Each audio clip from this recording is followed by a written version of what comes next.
السلام علیکم. ہماری ایٹتھ پوئم ہے اوزیمینڈیس، اور جو کہ پی بی شیلے نے لکھی ہے. پی بی شیلے انگلش رومانٹک پوئٹ ہیں، اور انہوں نے بہت سی پوئمس لکھی ہیں، اور ان میں جو فیمس ہیں وہ ہیں اوڈ ٹو دا ویسٹ ونڈ ہے، ٹو اے اسکائی لارک ہے، اور دا کلاؤڈ ہے.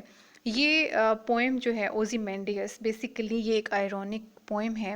یہاں پہ ہمیں دنیا کی ناپائیداری کے متعلق یہ پوئم بتاتی ہے کہ یہ دنیا جو ہے یہ عارضی ہے، اور اس نے فنا ہو جانا ہے، اور کوئی بھی چیز جو ہے وہ باقی نہیں رہتی. بڑے سے بڑا انسان، بڑے سے بڑا بادشاہ بھی ہے، اور چاہے اس نے پوری دنیا ہی کیوں نہیں فتح کر لی، اس نے ایک دن فنا ہو جانا ہے، اور پیچھے رہ کیا جاتا ہے؟ غرور اور تکبر. اس کے علاوہ یہاں پہ ایک شاعر کی ملاقات ایک سیاح سے ہوتی ہے، جو کہ قدیم ملکوں کی سیر کر کے واپس آتا ہے، اور وہ اس کو بتاتا ہے کہ میں نے ایک بادشاہ جس کا نام اوزیمینڈیس ہے، اس کا اسٹیچو دیکھا، ٹوٹا پھوٹا اسٹیچو دیکھا، مجسمہ دیکھا. کہاں پہ دیکھا؟ ایک صحرا میں دیکھا. اور یہ مجسمہ جو ہے یہ ایک مغرور بادشاہ کا تھا، اور مجسمہ جو اس کے فیس کے فیچرز جو ہیں وہ نمایاں نظر آ رہے تھے، اور ان میں غرور کی علامات نظر آ رہی تھیں. اور اس کے علاوہ وہ کہتا ہے کہ اس کا جو اوپر والا دھڑ ہے وہ غائب تھا، اور سر ریت میں پڑا ہوا تھا، جو کہ آدھا ریت میں دھنسا ہوا تھا. اور وہ جو فیس ہے اس کے اوپر زمانے کی شکست جو ہے وہ نظر آ رہی تھی. اور کیونکہ ٹائم گزرتا گیا، اسٹیچو تباہ ہوتا گیا، اور وقت کا جو ظلم ہے وہ اس چہرے کے اوپر نظر آ رہا تھا. ابھی اس کے اگر اسٹینزاز کی طرف چلیں تو اس کا فرسٹ اسٹینزا ہے: آئی میٹ اے ٹریولر، میں ایک ٹریولر سے ملا، ایک مسافر سے ملا.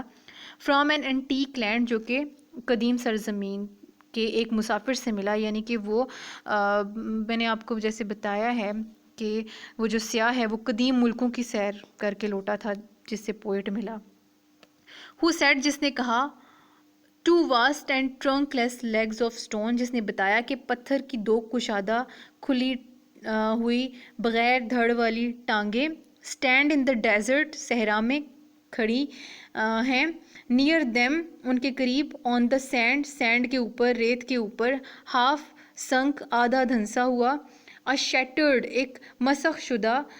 وسیج، چہرہ پڑا ہے. لائس پڑا ہے. ہوز فراؤن، جس کے اوپر کیا ہے؟ تیوری ہے. تو صحرا میں کیا چیز کھڑی ہے؟ دو کشادہ کھلی ہوئی ٹانگیں جو کہ بغیر دھڑ کے ہیں، وہ ریت میں ہیں، اور ان کے قریب ہی ریت میں آدھا دھنسا ہوا ایک مجسمہ ہے، جو کہ مسخ شدہ ایک چہرہ ہے جو کہ پڑا ہوا ہے، اور جس کے اوپر کیا ہے؟ فراؤن ہے، یعنی کہ تیوری ہے اس کے اوپر، رونیت ہے اس کے اوپر. سیکنڈ اسٹینزا ہے ہمارا: اینڈ رنکلڈ لپس، اور لپس کیا ہیں؟ وہ شکن زدہ ہیں، ان کے وہ رنکلز پڑے ہوئے ہیں. اینڈ سنیئر، اور حقارت. آف کولڈ، بے رحم. کمانڈ، بے رحم حکم کی کیا ہے؟ حقارت ہے اس کے اوپر. شکن زدہ ہونٹ ہے، اور حقارت بھرا بے رحم انداز، اس کا جو کمانڈ جو اس کی بتائی جا رہی ہے وہ اس طرح کی ہے. اس فیس کے بارے میں بھی بتایا جا رہا ہے. ٹیل دیٹ، جو کہ بتاتے ہیں، اٹس اسکلپچر، کہ اس کا مجسمہ ساز. ویل دوز پیشنز ریڈ، کہ اس مجسمہ ساز نے بادشاہ کے ان جذبات کو بخوبی پڑھا تھا، اور اسی طرح ایز اٹ از اس نے ان کا مجسمہ بنا دیا. وچ یٹ، جو کہ ابھی بھی سروائیو، باقی رکھے ہوئے تھا. اسٹیمپڈ، جو کہ اسٹیمپڈ ہوئی تھی، ان کے اوپر اسٹیمپ لگی ہوئی تھی. کن چیزوں کی؟ آن دیز لائف لیس، ان بے جان چیزوں کی. اب وہ بے جان چیزیں کیا تھیں؟ وہ بے جان احساسات تھے، جذبات تھے. وہ ابھی بھی اس بے جان چیزوں کے اوپر بے جان چیزوں کے اوپر کیا چیزیں تھیں؟ جذبات اور احساسات ابھی بھی باقی رکھے ہوئے تھے. اور یہ کس کا کمال تھا؟ اس مجسمہ ساز کا، اس اسکلپچر کا. دا ہینڈ، وہ ہاتھ. دیٹ موکڈ، جنہوں نے مسل بنائی تھی. دیم، ان کی. And the heart that fed, مجسمہ ساز کے ہاتھ کی مہارت کو، اور بادشاہ کے دلی جذبات اور احساسات.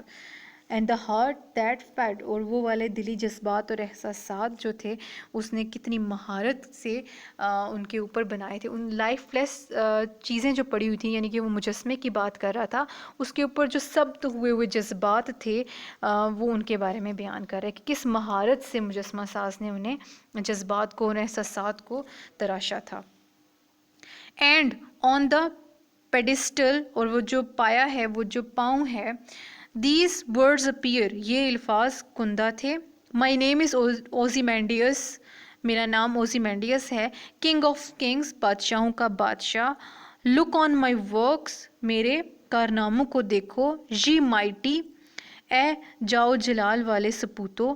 اینڈ ڈیسپیئر، اور پھر مایوس ہو جاؤ، کیونکہ یہ جو کارنامے ہیں سارے انجام دینے والا تمہارے بس کا روگ نہیں ہے. تو یہاں پہ اگین اس کا غرور نظر آتا ہے کہ لکھا کیا ہوا تھا کہ میرے کارناموں کو دیکھو عظیم لوگوں یا جاؤ جلال رکھنے والے لوگوں، میرے عظیم کارناموں کو دیکھو اور پھر مایوس ہو جاؤ. مایوس کیوں ہو جاؤ؟ کیونکہ تم جو میں نے کام کیے ہیں وہ تم نہیں کر سکتے، کیونکہ میرا نام اوزیمینڈیس ہے اور میں بادشاہوں کا بادشاہ ہوں. لاسٹ اسٹینزا ہے ہمارے پاس. نتھنگ بسائڈ ریمینز، کچھ بھی باقی نہیں رہتا. راؤنڈ دا ڈکے، اس شکستہ مجسمے کے ارد گرد کوئی چیز باقی نہیں تھی. آف دیٹ کولوسل، اس قد و قامت مجسمے کے علاوہ جو کہ ریک تھا، ٹوٹا پھوٹا تھا. باؤنڈ لیس اینڈ بیئر، وہ ٹوٹا پھوٹا مجسمہ جو کہ کو قامت مجسمے کی باقیات کے گرد ایک وسیع و عریض کیا تھی؟ Boundless and bare. وہ the lone and level sands stretch far away, سنسار اور چٹیل ریت کا صحرا دور تک پھیلا ہوا تھا. یعنی کہ اس مجسمے کو کس چیز نے گھیرا ہوا تھا؟ ٹوٹی پھوٹی لائنوں نے، اور اس کے علاوہ ایک سنسان صحرا نے اس کو گھیرا ہوا تھا جو کہ دور دور تک پھیلا ہوا تھا، جہاں پہ صحرا کے علاوہ کوئی چیز نظر نہیں تھی آتی. تو دیکھیں یہاں پہ کیا چیز رہ گئی؟ صرف اس کے ایکسپریشنز رہ گئے، وہ غرور رہ گیا. اس کے علاوہ نہ تو بادشاہت رہی نہ وہ بادشاہ رہا. لیکن وہاں پہ اس کے غرور کی لائن اگر دیکھیں تو وہ یہ ہے کہ میرا نام اوزیمینڈیس ہے اور میں کیا ہوں؟ کنگ آف کنگز ہوں. اے مائٹی لوگو، عظیم لوگو، میرے کاموں کو، میرے کارناموں کو دیکھو اور مایوس ہو جاؤ، کیونکہ تم یہ کام نہیں کر سکتے جو کام میں کر سکتا ہوں. تو یہاں پہ پوئٹ اینڈ پہ کیا کہتا ہے کہ وہاں پہ کیا چیز نظر آ رہی تھی؟ کوئی کارنامہ تو باقی نہیں تھا سوائے ایک شکستہ مجسمے کے، جس کے ارد گرد کیا پھیلا ہوا تھا؟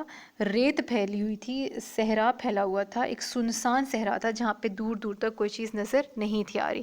تو یہ تھی ہماری آج کی پوئم.